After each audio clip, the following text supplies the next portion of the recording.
अस्सलाम वालेकुम। मेरा नाम है नजमुद्दीन और मैं एडवोकेट हाई कोर्ट हूँ और मैं टैक्स कंसल्टेंट भी हूँ।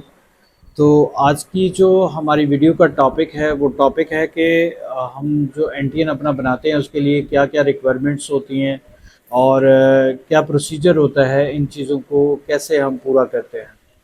फ़र्स्ट ऑफ़ ऑल, अगर तो आप अपना एनटीएन खुद से बनाना चाहते हैं तो उसके लिए जो रिक्वायरमेंट्स हैं वो आपका ओरिजिनल सीएनएस आपके पास होना चाहिए, या फिर अगर आप किसी को सेंड कर रहे हैं या किसी से आप मंगवा रहे हैं एनटीएन बनाने के लिए तो आपके पास सीएनएस की फ्रंट और बैक साइड पिक्चर दोनों होना ज़रूरी है।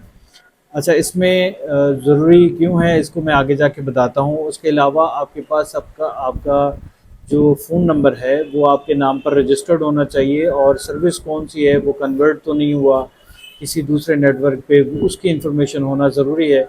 और इस बात को बहुत ज़्यादा इंश्योर करना है कि वो जो फ़ोन नंबर है जो आप लगा रहे हो वो आपके नाम पर रजिस्टर्ड हो, यानी जो सीएनएस जिसका एनटीएन बनाया जा रहा है उसके नाम पर रजिस्टर्ड होना चाहिए। फर्दर, फर्स्ट ऑफ ऑल तो हम ऑनलाइन रजिस्ट्रेशन करते हैं इसकी अपनी एनटीएन की।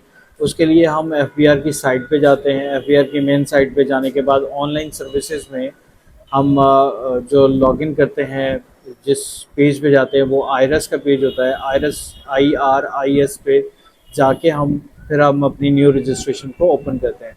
वहाँ पे जो हमें इंफॉर्मेशन दरकार होती है वो हमारा CNSE नंबर होता है, हमारे CNSE पे जो एक्सपायरी डेट होती है वो रिक्वायर्ड होती है।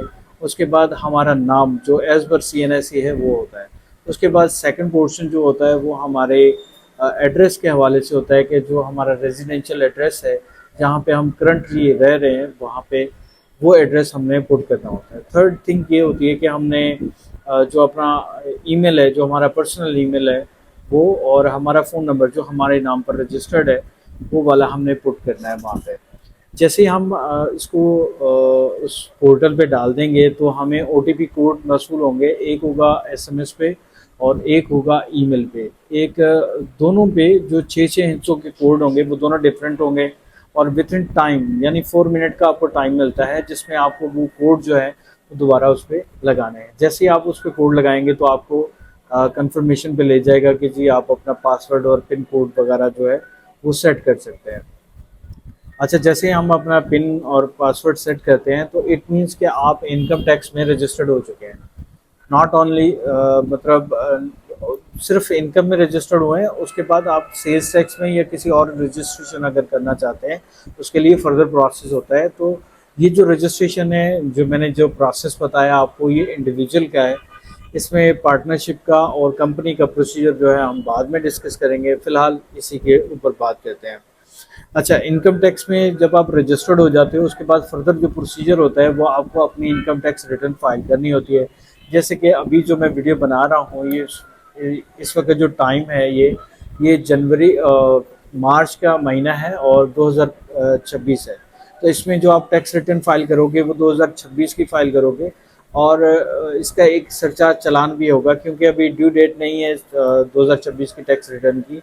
वो जुलाई के बाद जाके आपको इंशाल्लाह उसमें आप टैक्स फाइलिंग करोगे, तब आपको मतलब सरचार्ज के चालान की ज़रूरत नहीं पड़ेगी। अभी जो है अगर आप करते हो टैक्स रिटर्न फाइल तो आपको 2025 के टैक्स रिटर्न के साथ साथ आपको जो है 2025 का सरचार्ज का चालान भी पे करना होगा। लेकिन टैक्स रिटर्न फाइल करने के बाद, उसको सबमिट करने के बाद फिर आप चालान पे करोगे, देन आपका जो स्टेटस है वो एक्टिव हो जाएगा, लेकिन उसमें लेट फेलर लिखा आएगा। फर्दर अगर आपको किसी हवाले से कोई इंफॉर्मेशन चाहिए हो या इस हवाले से आपको कोई परेशानी दरकार हो तो आप हमें मैसेज कर सकते हैं। हमारी प्रोफाइल में हमारा फ़ोन नंबर, ईमेल मौजूद है। आप हमें व्हाट्सएप पे, ईमेल पे कांटेक्ट कर सकते हैं। हम आपको प्रॉपर जो है वो गाइड करेंगे इंशाल्लाह। और हमारे चैनल को सब्सक्राइब ज़रूर करें, हमारे व्हाट्सएप चैनल को जो है ज्वाइन करें लाजमी, और हमारी जो फेसबुक पेज है उसको भी फॉलो करें। फर्दर हमारे सोशल मीडियाज़ हैं, आप उस पर अपडेट रहने के लिए हमारे चैनल को सब्सक्राइब कर सकते हैं। फ़ी अमान अल्लाह। पाकिस्तान जिंदाबाद।